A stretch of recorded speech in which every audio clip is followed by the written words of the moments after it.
Tensions have eased between Colombia and Venezuela, but the two nations have failed to agree on reopening the border.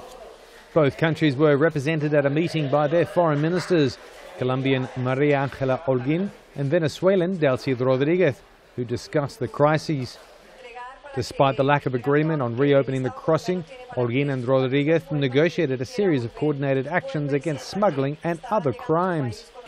We are convinced that the closure of the border, as we said to Venezuelan authorities, is not the right way, and we do not believe that this is the way to fight against this scourge. Hemos tenido una franca conversación, como conversan y hablan los hermanos.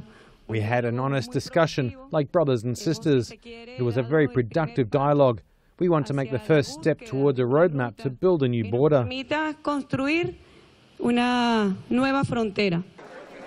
Colombian President Juan Manuel Santos, who went to the border town of Cúcuta to visit deportees, said he feels angry about the situation. Santos promised to protect his compatriots from every type of abuse. We understand their pain. I experienced it. I felt it. They told me about it. Their indignation is justified, as well as mine. Their feeling of helplessness and humiliation hurts all Colombians.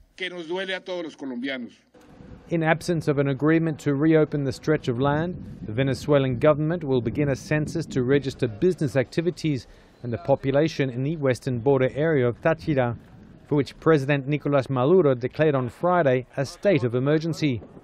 The border crisis has forced some 3,000 Colombians to leave Venezuela.